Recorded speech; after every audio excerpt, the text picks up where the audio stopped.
मित्रांनो, शालिनी भक्तिसागरमध्ये तुमचे मनपूर्वक स्वागत आहे। तर मित्रांनो, आज आपण या व्हिडिओच्या माध्यमाने ऐकणार आहोत श्री शिव नर्मदा पुराण। तर आपला अजून अर्धा नर्मदा पुराण बाकी आहे, पण जे महत्त्वाचे व्हिडिओ होते ते मी तुम्हाला मध्ये टाकत होती। तर आज या नर्मदा पुराणमध्ये व्यास तीर्थाचे महात्म्याचे वर्णन आपण ऐकणार आहोत। कोणी चॅनलला नवीन आलं असेल तर लाल बटनला सबस्क्राइब करा, ऑलवर क्लिक करा, जास्तीत जास्त जणांना शेअर करा।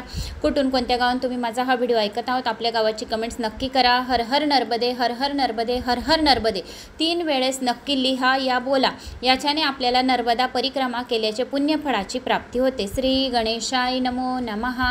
तरी पण भरपूर गावांच्या तुमच्या कमेंट्स येतात, देवरगाव, बीड, अहमदाबाद, कोणी नमस्कार करून हर हर नर्मदे, ओम नमः शिवाय, भरपूर गावांच्या कमेंट्स येतात। धन्यवाद, थँक्स माझा आत्मविश्वास वाढवण्यासाठी।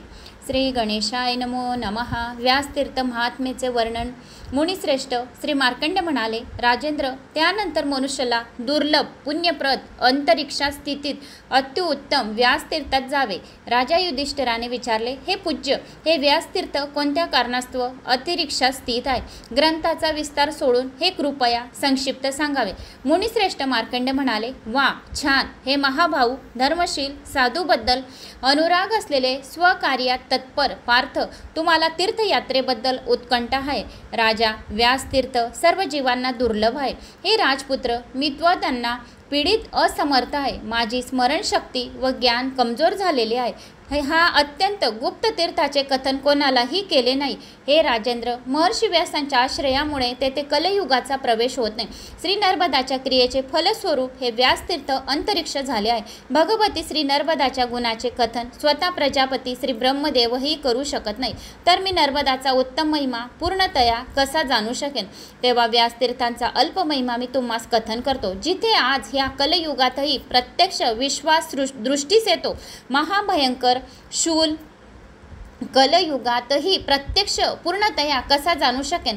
तर हे व्यासतीर्थांचा अल्प महिमा मी तुम्हास कथन करत आहे। जेथे आज या कलयुगात प्रत्यक्ष विश्वास दृष्टीस येतो, महाभयंकर शूल भेदन पक्षीही तेथे जाऊ शकत नाही। हे राजा, पूर्वी पराशर मुनींनी श्री गंगाजलात महाफलदायी अति कठोर तपस्या केली। गंगाजलात प्रवेश करून प्राणायामात स्थित राहून 12 वर्ष पूर्ण झाल्यावर ते जलातून बाहेर आले। नंतर भिक्षेसाठी ते गावोगावी भ्रमण करू लागले। ते जेथे थांबले होते तेथे त्यांनी नौकवेवर जीवितार्थ चालवणाऱ्या एका सुंदर कन्येला पाहिले। तिला पाहून काम व्याकुळ होऊन ते मधुर शब्दात म्हणाले, तू मला दुसऱ्या किनाऱ्यावर ने। हे मृगनयनी, तू कोण आहेस? नदी तटावर नौकारूढ माझे चित्त चंचल करणारी हे देवी, तू मला सांग। त्या ऋषींनी असे विचारल्यावर काम मोहित त्या श्रेष्ठ ऋषींना प्रणाम करून तिने स्वतःचा परिचय दिला। हे ब्राह्मण श्रेष्ठ, मी नावड्याच्या घरी दासी रूपात राहणारी कन्या आहे। हे पूज्य, नौकेद्वारा जीविका चालवण्याची स्वामींनी मला आज्ञा दिली आहे। माझ्याद्वारा सांगितलेला संपूर्ण वृत्तांत तुम्ही जाणू शकता। असे सांगितल्यावर महर्षी पराशर क्षणभर चिंतन करून म्हणाले, हे कल्याणी, मी ज्ञान समर्थांनी तुझी उत्पत्ती जाणतो। सुंदरी, तू नावड्याची कन्या नसून राजकन्या आहे। तेव्हा कन्याने विनवले, हे ब्राह्मण, मला सांगा, माझे पिता कोण? मी कोणाच्या उदरातून व कोणत्या वंशातून उत्पन्न झाले? तसेच मी नावड्याची कन्या कशी झाली? महर्षी पराशर म्हणाले, तू जे विचारलेस ते सर्व मी तुला कथन करतो। हे कल्याणी, वसु नावाचा चंद्रवशभूषण जंबूद्वीपाचा राजा शत्रूचे भयवर्धन करणारा होता। राजाच्या 7 पत्नी होत्या, पण 10च पुत्र होते। तो धर्मनिष्ठेने प्रजापालन करत होता, ईश्वर समान नित्य प्रजेची पूजा करत होता। पण क्षीरद्वीप निवासी मलेच्छ त्यांच्या आज्ञेचे पालन करत नव्हते। त्याच्या विनाशाकरता पुत्र व सेवकांसह राजा वसु समुद्र ओलांडून क्षीरद्वीप पोहोचले। त्या मलेच्छांनी वसु राजाशी युद्ध सुरू केले। हे मृगनयनी, राजाने त्या मलेच्छांना पराभूत केले। राजा वसूने पुत्र, सेना व वाहनासहित त्या मलेच्छांना करदाता बनवले। मृगनयनी, तुझी माता राजा वसूची प्रधान राणी होती। जेव्हा राजा अन्य देशात स्थित होते तेव्हा तुझी माता रजस्वला झाली। स्त्रियांमध्ये सदा काम भावना जागृत असते, विशेषतः ऋतुकालात स्त्री कामबाणांनी विधू असते। त्या सुनेत्री राणीने कामभावनेने संतप्त होऊन विचार केला, मी राजा वसूकडे दूत पाठवेन। तिने दूताला बोलावून सांगितले, दूत, तू त्वरित राजाकडे जा, दूत म्हणाला, शत्रूवर शासन करणारे राजा समुद्राच्या दुसऱ्या किनाऱ्यावर गेले आहेत. हे कल्याणी, जलयानाशिवाय तेथे जाणे शक्य नाही व ती सर्व जलयाने दुसऱ्या किनाऱ्यावर आहे. दूतांचे म्हणणे ऐकून ती राणी काम भावनेने त्रस्त झाल्यावर दुःखित झाली. तेव्हा तिची सखी राणीला म्हणाली, तुम्ही का दुःखी होता? हे देवी, तुम्ही यथार्थ रूपात तुमचे लेखन पोपटाच्या हस्ती पाठवा. हे सुंदरी, पोपट समुद्र ओलांडून जाताना हे युधिष्ठिर. सखीचे ते विचार ऐकून राणी स्वस्थचित्त झाली. तिने लेखकाला सांगितले, तुम्ही माझ्या आज्ञेने लिहा. हे वसुराजा, तुमच्या विना सत्यभामा आज जीवित राहू शकत नाही. आज ऋतुकाल प्राप्त झाला आहे. लेखकाद्वारा भर्जपत्रावर लेखन झाल्यावर राणीजवळ पिंजऱ्यातील पोपट आणला. तेव्हा सत्यभामाने आदेश दिला की, हे शुक, तू हे लेखन घेऊन त्वरित राजा वसूजवळ जा. तो पोपट राणीसमोर झुकला व ते उत्तम लिहिलेले पत्र घेऊन अचानक उडाला. हे राजा, तो उडून त्वरित नभोमंडलात पोचला. त्यानंतर तो पक्षी राजा वसूजवळ गेला. सत्यभामाद्वारे पाठवलेले पत्र त्याने वसुराजाजवळ टाकले. राजा वसूने ते वाचले. त्या लेखनाच्या अर्थावर विचार करून राजाने वीर्य ग्रहण करून एका अमोघ द्रोणात प्रत्युत्तरासहित सुरक्षित ठेवले व ते पोपटाजवळ सोपून त्याला आदेश दिला, हे शुक्र, तू राणीजवळ जा. तो पोपट राजा वसूला प्रणाम करून बीज घेऊन उडाला. समुद्रावर गेल्यावर एका सस्याने त्याला पाहिले. त्याला मासासहित समजून सस्याने त्याच्याकडे झेप घेतली. हे भरतवंश उत्पन्न राजा, सस्याने चोचीने प्रहार करून पोपटाला मारले. तो बेशुद्ध होऊन समुद्रात पडला. वसुराजाचे ते गळलेले बीज मासोळीने ग्रहण केले. जेव्हा मासोळी नावड्याला प्राप्त झाली तेव्हा तो तिला घरी घेऊन आला. जेव्हा त्या मासोळीची चिरफाड केली तेव्हा वसुराजाच्या वीर्याने मासोळीच्या उदरी उत्पन्न झालेली ती शुभकन्या एक पुत्र दृष्टीस पडला. तो चंद्रमंडलाप्रमाणे सौंदर्यवती, सौंदर्य तेजप्रमाणे तेजस्विनी होती. तुला पाहून गंगा किनाऱ्यावरील सर्व नावडी आनंदित झाले व सर्व प्रसन्न होऊन त्याच्या प्रधानाच्या घरी पोहोचले. आणि मग त्यांनी विनवले, तुम्ही या महान कांतिमान रत्नरूप कन्येचा स्वीकार करा. त्या नृपुत्रिक स्वामीने त्या चंचल मृगनयनीना कृश गात्रवाली कन्या स्वीकारली व स्वपत्नीस सांगितले, मृगनयनी सुंदर प्रिये, इचे तू पालन कर. त्यामुळे तिने पालन केले. नावड्यांनी पुत्राच्या राज्यात हवाली केली. त्यानंतर त्या सुंदर कन्येने महर्षी पराशराच्या कथनावर विचार केला.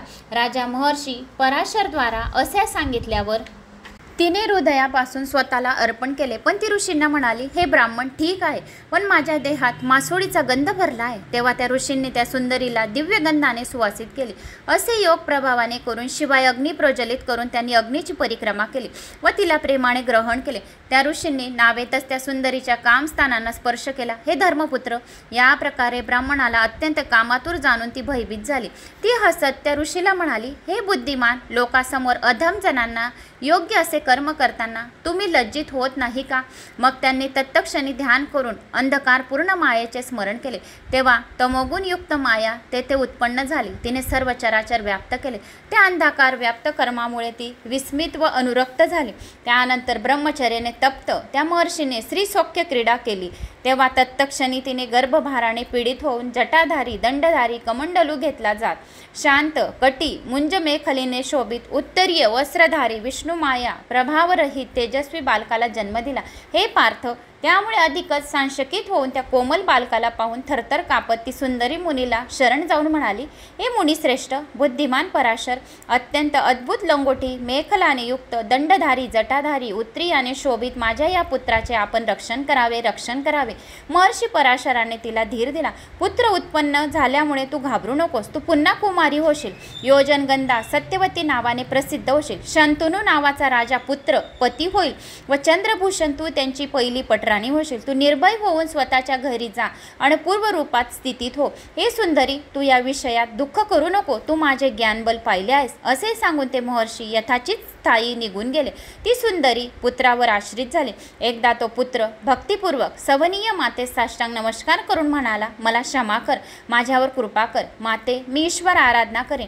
तेव्हा पुत्र वचनाने दुःखित होऊन योजनगंधाने सांगितले, हे वत्सा, माझ्यासारखे अपराधरहित मातेला सोडून जाऊ नकोस. पुत्र, तुझ्या वियोगाने निसंदेह माझा मृत्यू ओढवेल. पुत्र समान स्नेह नाही आणि बंधू समान कुळ नाही. सत्याहून महान धर्म नाही व असल्याहून महापाप नाही. बाल अवस्था तू माझ्यापासून उत्पन्न झालास, आता तू माझा आधार बन, कर्माचा खेळ बघ. ना माझी कोणी पती आहे ना कोणी पुत्र आहे. बालकरूपी व्यासांनी समजवले, तू मनापासून दुःख करू नकोस.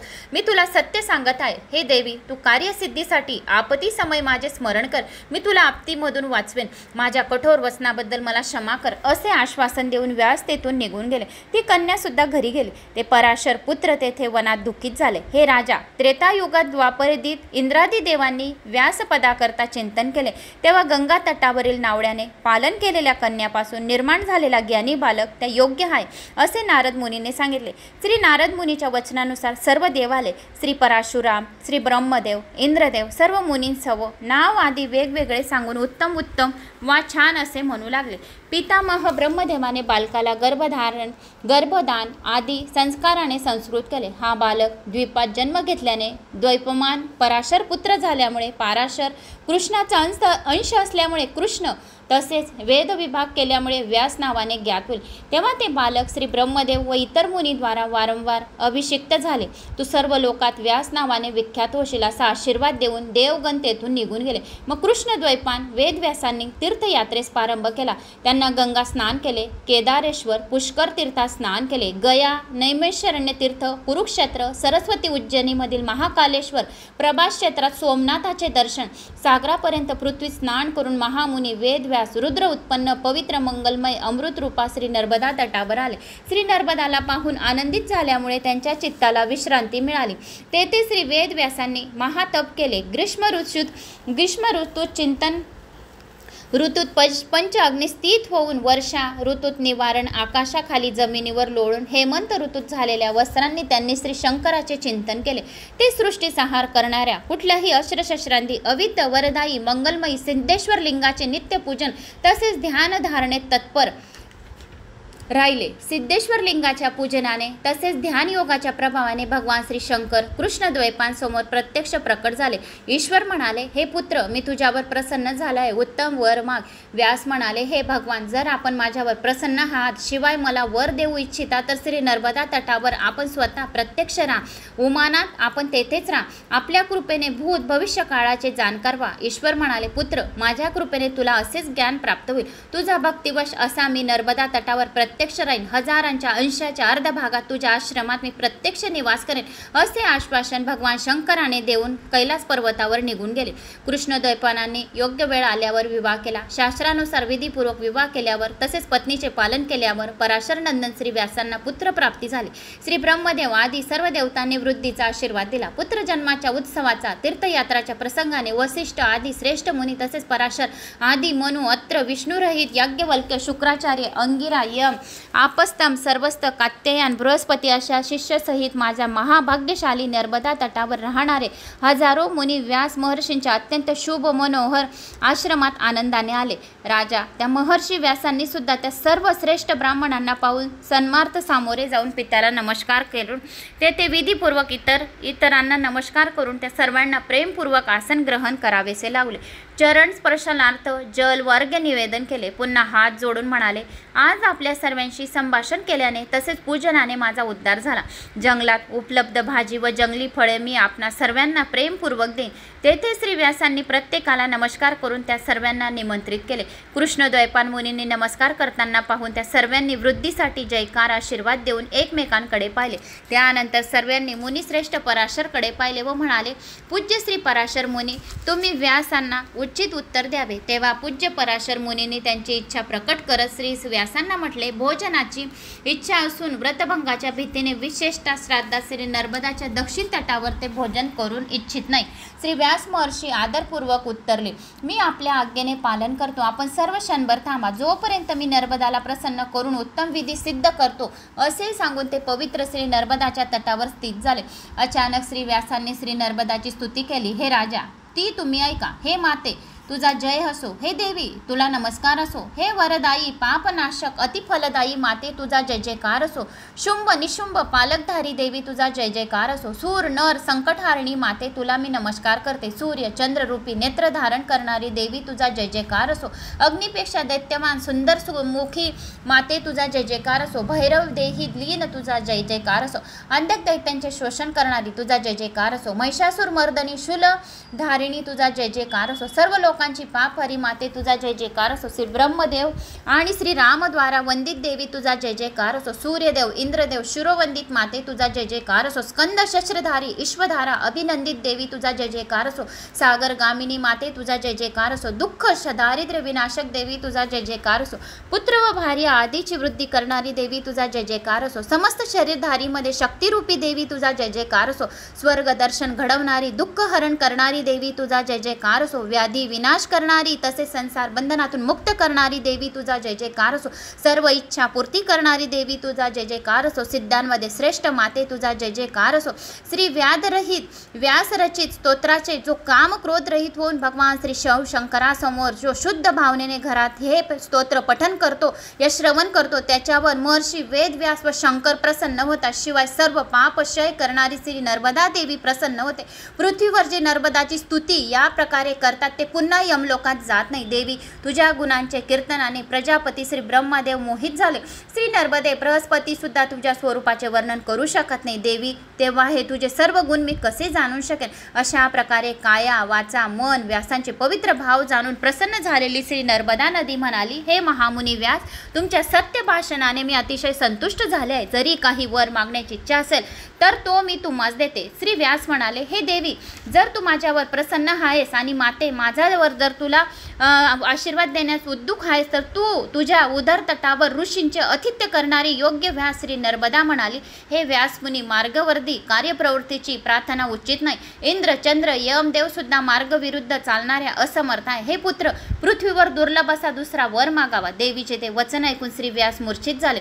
आज मला व्यर्थ क्लेश झाले आहे असे मानून ते खाली पडले. सर्व वन सहित सारी पृथ्वी विचलित झाली. त्यावेळी मूर्छा अवस्थेत पडलेल्या श्री व्यास मुनींना पाहून इंद्रदेवासहित सर्व देव हाहाकार करीत होते. तेथे आले. वेदविभाग करणाऱ्या तत्पर श्री व्यास मुनींनी त्यांनी उठवले.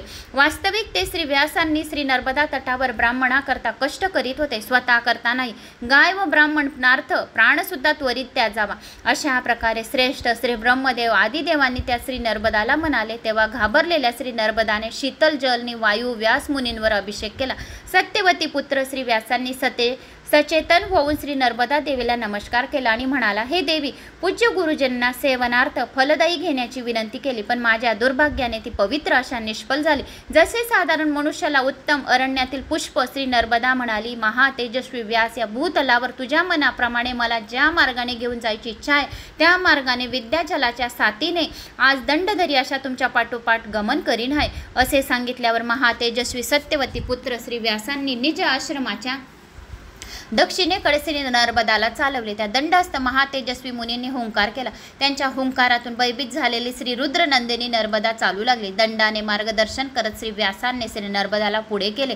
श्री नर्मदा व व्यासांच्या मार्गानुसार पुढे निघाली. इंद्रादी देवांनी तिला तेथे पाहिले. निज सेवकांसह देवांनी तिच्यावर पुष्पवृष्टी केली. श्री पराशर आदी श्रेष्ठ ब्राह्मण अतिप्रसन्न झाले. त्यांचे डोळे उघडले. त्यांनी विचारले, प्रिय पुत्रा, तू सांग की मी काय करावे. आम्ही अतिप्रसन्न झालो. श्री व्यासांनी सांगितले, उग्र तप तसेच फलदायी दानाने तेच कार्य करावे. सर्व सज्जनांना सुखकार असेल. आपण जर माझ्यावर प्रसन्न आहात, शिवाय मी कृपा पात्र असेल, माझ्या आश्रमाचे निशंकपणे राहा. श्री मार्कंड म्हणाले. त्यावेळी त्या श्रेष्ठ ब्राह्मणांनी स्नान तर्पण आदी नित्य क्रिया केली. त्यानंतर व्यासकुंडात जाऊन सर्वांनी हवनास प्रारंभ केला. नारळ बिल्वपत्र आदीने अग्नीत आहुती दिली. गौतम, भृगु, मांड्य, नारद, लोमेश, पराशर, शंख, कौशुक, चवन, पिप्लात, वसिष्ठ, महातपस्वी, नाचिकेत, विश्वामित्र, अगस्त, उद्यालक, यम, शाडिल्य, जैमिनी, कण्व, याज्ञवल्क, शुक्राचार्य, अंगिरा, शतातप, ददीची, कपिल, गालव, जयगोशी, अशी, दक्ष, भरत, मृदुंगल, महातेजस्वी, वात्स्यायन, सर्वत्र तसेच शक्ती, जातुकन्या, भारद्वाज, वालखिल्य, अरुणी असो हजारो महर्षी त्या अग्नीत अग्निहोत्र करू लागले. हाती रुद्राक्ष माला घेऊन ध्यान योग्य स्थित असे एकाग्र चित्ताने त्यावेळी हवन करत होते. तेव्हा तेथे मोक्षदायिनी व्याधीनाशक एक शिवलिंग उद्भवले आणि दिसले. ते अखंड लिंग पाहून श्री व्यास प्रसन्न झाले. देवांनी पुष्पवृष्टी केली. शिवाय श्रेष्ठ ब्राह्मणांनी आशीर्वाद दिला.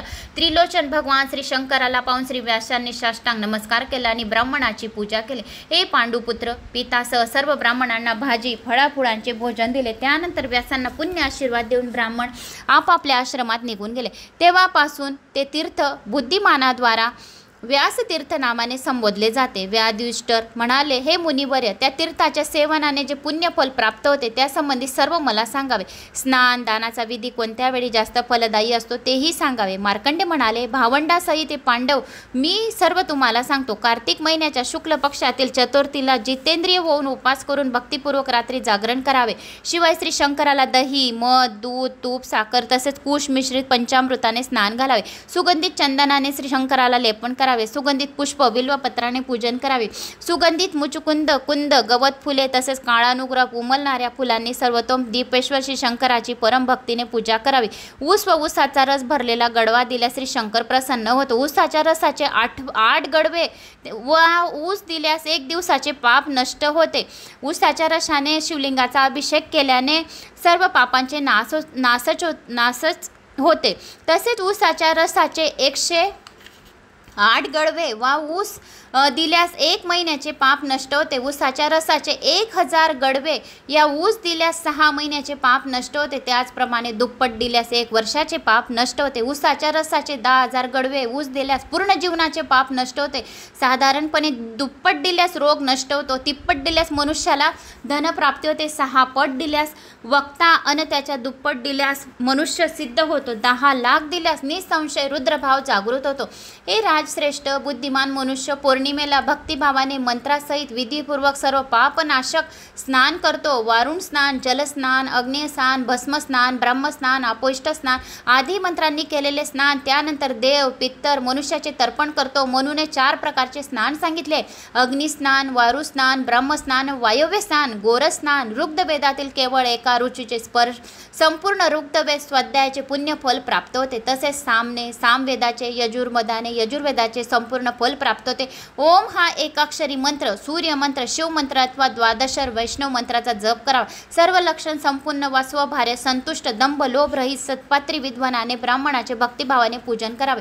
ब्राह्मण धर्म सोडून भिन्न वृत्ती अंगीकारावी. स्वधर्म पती, धर्मभ्रष्टाची सेवा करणारे, धर्मभ्रष्ट स्त्री ग्रहण करणारे, धर्मभ्रष्ट स्त्रीशी संगम करणारे, परुष वृत्तीने व्यवहार करणारे, अप्रिय कार्य करणारे, दुष्ट, गुरुनिंदित, तत्पर, वेद्यशी निरर्थक तर्क करणारे, बगळ्यांसमान वचनेस युद्ध अशा प्रकारे दूषित प्रकृती वृत्त बाळगणारे ब्राह्मणांना श्राद्ध, दान तसेच सर्व व्रतात त्याजावे. गायत्री मंत्राची स्थापना करणारा सदाचार संपन्न ब्राह्मण श्रेष्ठ असतो. चतुर्वेदाचे जाणकार असून दुराचारी, सर्वभक्षी, सर्व वस्तूंचा विक्रय करणारे ब्राह्मणास पूजन योग्य नाही. अशा ब्राह्मणांना अन्नदान, सुवर्णदान पूजन करू नये. जो ब्राह्मणाला पात्रदाने, वस्त्र, सैन्याधिक भक्तिपूर्वक देतो तो स्वर्गात जातो. त्या व्यथात तीर्थात शास्त्रानुसार विधीपूर्वक प्रत्यक्ष गाय, जलधेनू, दूधधेनू, तीळधेनू म्हैसही द्यावी. काळबिटाचे कातळे, तीळ, तूप, कन्या, पुस्तक दाता अक्षय लोक प्राप्त करतात. चांदीचे खूर व धान्यादी सामग्रीने युक्त चांगले दष्टपुष्ट बैल स्वर्गाच्या इच्छेने दान करणारे वा करवणारे स्वर्गात जातात. हे सत्य वचन आहे. सूत्राने दीप वा पृथ्वी वेष्टन करणारे किंवा भक्तिपूर्वक मंदिरात वा श्री शंकराचे वेष्टन करणारे सारखेच आहे. जो मानव इथे नियमानुसार परिक्रमा करतो तर राजा तो जंबूद्वीप, लक्षद्वीप, शांबली, कुश, क्रौंच, काश, पुष्कर, सप्तदीपावली, सप्तसागर सहित पृथ्वीची परिक्रमा करतो. भरतवंश उत्पन्न राजा जो द्वीपेश्वर तीर्थात रक्तवर्णीय बैल मोकळा सोडतो व शिवलोकात प्राप्त करतो. ज्या बैलाचे मुख पिवळसर पांढरे तसेच मस्तक, पाय, शेपूट शुभ्र असते तो बैल स्वर्गदर्शक असतो. वर वर्णिलेले बैल नील बैल नावाने संबोधतात. हा नील बैल जो दीपेश्वर तीर्थात मोकळा सोडतो तो भरतवंश उत्पन्न राजा त्या बैलाचे रोम संकेत इतके वर्ष स्वर्गात राहतो. हे राजा व्यास तीर्थाच्या प्रभावाने तो सूर्यलोक, शिवलोक, ब्रह्मलोक, विष्णुलोकात क्रमशः जाऊन तेथे भोग भोगतो. तेथे सातपणिक ब्राह्मणाची पूजा करतो. उत्तम ब्राह्मणाला शुभ्र लाल वस्त्रे द्यावी. तसेच जोडीला प्रदक्षिणा घालून म्हणावे, जगाचे स्वामी माझ्यावर प्रसन्न व्हावे. या लोक परलोकात ब्राह्मण समान कोणी बंधू नाही. महाभयंकर यमलोकात पतन होण्यापासून मानवाचे रक्षण करेल. इतिहास पुराण जाणून विष्णुभक्त, जितेंद्रिय, विद्वान, सदाचारी ब्राह्मणाची परमभक्तीने पूजा करावी. विशेषतः सामवेदाचे गायन करणाऱ्या ब्राह्मणाची पूजा करावी. जो मनुष्य घरी राहून भक्तिभावाने दीपेश्वराचे निस्ते स्मरण करतो त्याला शोक होत नाही, त्याला दुःख यातना भोगाव्या लागत नाही, त्यांची हानी होत नाही, त्यांच्या हातून दुष्कार्य होत नाही. जेथे सत्यवती पुत्र महाभाग श्री व्यास सिद्ध झाले तेथे सिद्धेश्वर लिंगाची प्रथम पूजा करावी. पूजनाने महाबुद्धिमान धारासर्प सिद्ध प्राप्त झाले. राजा त्या तीर्थात जो देह त्याग करतो तो सूर्यलोक भेदून शिवलोकाच्या समीप जातो. भरतवंश पुण्यदात राजा महायुद्धात देहभाग करणारा 60,000 वर्ष, गोपालनात देह त्याग करणारा 80,000 वर्ष शिवलोकात निवास करतो. उपासाने देह त्याग करणाऱ्या अक्षय गतीची प्राप्ती होते. पितामह प्रतापती निजवंशातील येणाऱ्या वायुरूप पुरुषांचे निरीक्षण करतात. ते विचार करतात, आमच्या गोत्रात असा कोणी पुत्र आहे की जो आम्हाला तीळ मिश्रित जल कार्तिकी वैशाखी पौर्णिमेला देईल. आपण तेथे तीर्थसेवन केल्याने आम्ही सर्व स्वर्गात जातो. हे सर्वश्रेष्ठ दीपेश्वराचे महात्म्य मी तुम्हाला सांगितले. हे राजा, जो कोणी तेथे जाऊन या स्तोत्राचे या कथेचे परमभक्तीने याचे पठण करतो वा श्रवण करतो तो सर्व पापांपासून रहित शिवलोकात प्रसन्न राहून राहतो. श्रेष्ठ मुनींनी या तीर्थास पापमुक्त करणारे सर्वात श्रेष्ठ तीर्थ असे मानले गेलेले आहे. हे व्यास तीर्थ निसंशय सर्व मनोरथ पूर्ण करणारे आहेत. हे स्कंद पुराणातील रेवाखंडाच्या पूर्व भागातील व्यास तीर्थ महात्म्याचे वर्णन होते. तर मी ते तुम्हाला सांगितले. हे वर्णन निस्ते श्रवण पठण केल्याने सर्व पापांचा नाश होतो आणि आपल्याला स्वर्ग लोकाची, विष्णू लोकाची, वैकुंठ लोकाची, शिवलोकाची प्राप्ती होते. तर मला अशी आशा आहे की तुम्हाला हे माझे महात्म्य आवडले असेल. आवडल्यास लाईक, शेअर, सबस्क्राईब नक्की करावे. कुठून कोणत्या गावात तुम्ही माझा हा व्हिडिओ ऐकत आहोत आपल्या गावाची कमेंट्स नक्की करा. हर हर नर्मदे, हर हर नर्मदे, हर हर नर्मदे. मित्रांनो, शालिनी भक्ती सागरमध्ये तुमचे मनपूर्वक स्वागत आहे. तर मित्रांनो, आज आपण